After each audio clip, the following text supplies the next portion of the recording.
کریمہ پڑھی، اللہ فرماتے یا اہل الکتاب قد جاءکم رسولنا۔ میں قرآن کی آیت پیش کر رہا ہوں، توجہ فرمائیں گے تو انشاءاللہ آپ کو قیمتی نکتے ملیں گے۔ سبحان اللہ۔ اللہ رب العزت نے اپنے پیارے حبیب علیہ السلام کی آمد کا ذکر مختلف انداز میں ارشاد فرمایا۔ کہیں فرمایا انا ارسلناک شاہدا ومبشرا ونذیرا، اور کہیں فرمایا قد جاءکم برہان، اور کہیں فرمایا وما ارسلناک الا رحمت للعالمین، اور اس ایک میں اللہ نے فرمایا قد جاءکم رسولنا۔ اے اہل کتاب تمہارے پاس ہمارے رسول تشریف لا چکے ہیں۔ اللہ نے کن کو خطاب فرمایا؟ یا اہل الکتاب، قرآن کی آیت ہے یا اہل الکتاب قد جاءکم رسولنا، اے اہل کتاب تمہارے پاس ہمارے رسول تشریف لا چکے ہیں۔ اہل کتاب کن کو کہتے ہیں یہ پتہ ہونا چاہیے۔ اللہ نے کو خطاب فرمایا، وہ کون ہے اہل کتاب؟ یہ عیسائی اور یہودی ان کو اہل کتاب کہتے ہیں۔ عیسائی اور یہودی ان کو اہل کتاب کہتے ہیں، اور اللہ نے اہل خطاب کو بلایا، پکارا، خطاب فرمایا اے اہل کتاب تمہارے پاس ہمارے رسول تشریف لا چکے ہیں۔ وجہ کیا تھی؟ اللہ کے رسول تو سب کے لیے آئے ہیں، وہ تو پوری کائنات کے لیے آئے ہیں، لیکن اللہ نے ان کو خصوصی خطاب کیوں فرمایا ہے؟ اگر اس کی تو وجہ ہوگی نا تو فرماتے ہیں مفسرین کرام بات اصل یہ ہے کہ رب کائنات نے تورات اور انجیل کے اندر حضور علیہ السلام کی صفات، آپ کی نعتیں، آپ کی آمد کی نشانییں، آپ کی آمد کا وقت اللہ نے بیان فرما دیا۔ تورات اور انجیل کے اندر رب کائنات نے حضور علیہ السلام کی صفات اور نشانیاں اتنی بیان فرما دی تھیں کہ اگر کوئی یہودی عالم میرے آقا علیہ السلام کو دیکھتا تو پہلی نظر پڑتی پہچان جاتا تھا کہ اللہ کا رسول ہے۔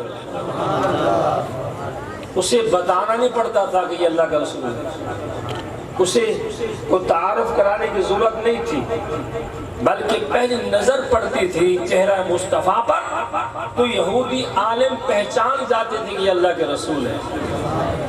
اس پر قرآن کی آیت القدس۔ دوسرا اللہ فرماتے الذین آتیناہم الکتاب یعرفونہ کما یعرفون ابناءہم، اللہ فرماتے ہم نے جن کو کتاب دی ہے جو اہل کتاب ہیں میرے محبوب کو اس طرح پہچانتے ہیں جس طرح بندہ اپنے بیٹوں کو پہچانے۔ محفل ہے، جلسہ ہے جس میں ایک عالم دین کے انتظار میں ہم بیٹھے ہوں کہ وہ آئیں گے خطاب سنائیں گے، اسی انتظار میں بیٹھے ہیں، اور اگر اسی آسنا میں مجمع میں سے کوئی بندہ یہ کہہ دیجیے علامہ جلال السیوطی رحمت نے جو کتاب لکھی حضور کی خصائص معجزات و کمالات میں، وہ سچے عاشق رسول تھے۔ علماء فرماتے جن کو جاگتے ہوئے 70 مرتبہ حضور اسلام زیارت سے مشرف فرمایا۔ سبحان اللہ، سبحان اللہ۔ وہ علامہ جلال السیوطی کتاب میں لکھتے ہیں، فرماتے ہیں کہ جس رات کو میرے آقا علیہ السلام کی ولادت بعد سعادت مکہ کے اندر بیدہ میں اچانک ایک یہودی عالم کسی مکی کا مہمان تھا، مکے والے کا مہمان بنا ہوا تھا، جب صبح ہوئی نا اس نے کہا میزبان سے بھی بات سنو، تمہارے شہر کے اندر اس بستی کے اندر آج وہ کون سا گھر ہے جہاں ایک بچے کی آمد ہوئی؟ وہ میزبان حیران، یہ بستی ہماری، علاقہ ہمارا، شہر ہمارا، گھر ہمارا، اسے کیسے پتا چلا کہ ہماری شہر کے اندر ایک خوبصورت جوان کی آمد ہوئی ہے؟ اس نے کہا ساری باتیں چھوڑو، مجھے اس گھر لے چلو جہاں اس جوان کی آمد ہوئی ہے، ہم اسے دیکھنا چاہتے ہیں، اس کی زیارت کرنا چاہتے ہیں، اس کی زیارت کر کے پھر آپ کو کچھ بتانا چاہتے ہیں۔ میزبان پتہ کیا، معلومات کی، کو پتہ چلا کہ حضرت عبد المطلب رضی اللہ تعالی عنہ دا پوتا اور حضرت عبداللہ سین دا بیٹا آج دنیا میں جلوہ گر ہوئے۔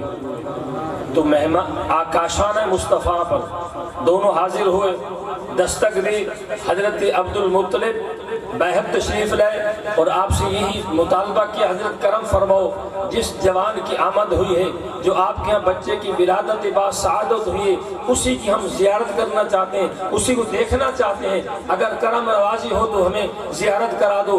میرے آقا کریم علیہ السلام کے دادا جان آپ کو اٹھا کر جب باہر لاتے ہیں وہ یہودی عالم میرے آقا کی مبارک پیشانی کو دیکھتا ہے اور چند اوراق اس کے پاس تورات کے تھے ان کو پڑھتا ہے، میرے آقا کی آنکھ کو دیکھتا ہے، اپنے کتاب کے اوراق کو دیکھتا ہے، میرے چہرہ مصطفیٰ پر دیکھتا ہے، اپنے اس کتاب کے اوراق کو پڑھتا ہے، اسی طرح آپ کے مبارک ہاتھ کو دیکھتا ہے، ادھر کتاب کو پڑھتا ہے، مطالعہ کرتا رہا، حضور علیہ السلام کے جسم پاک کو دیکھتا رہا۔ اینڈ میں اس نے کہا کہ اے بھائی بات یہ ہے سب کچھ میں نے دیکھ لیا ہے، صرف ایک نشانی باقی ہے، میں وہ دیکھتا ہوں پھر آپ کو بتاتا ہوں اصل کی حقیقت کیا ہے۔ وہ کیا تھی؟ فرمایا کہ دونوں کاندھوں کے درمیان بیک سائڈ جو دونوں کاندھوں کے درمیان مہر نبوت لگی ہوئی ہے، محمد الرسول صلی اللہ علیہ وسلم، مہر نبوت۔ اور یہ مہر نبوت ہر نبی کے جسم مقدس پر ہوتی ہے، جو بھی اللہ نبی بھیجتا ہے، جو رسول اللہ کریم بھیجتا ہے اس کے جسم پر مہر نبوت ضرور ہوتی ہے۔ اور میرے آقا علیہ السلام کی مہر نبوت دونوں کاندھوں کے درمیان تھی۔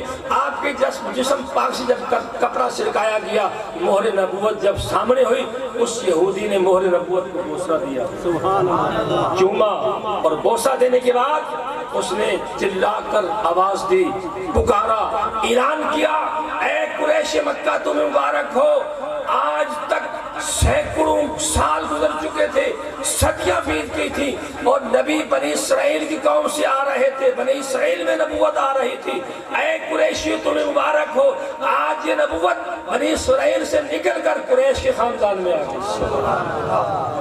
یہ اللہ کا نبی ہے، یہ اللہ کا رسول ہے۔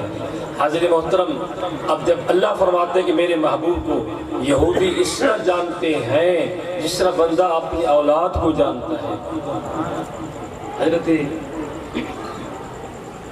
سیدنا حضرت عبداللہ بن سلام رضی اللہ تعالیٰ عنہ، آخری بات،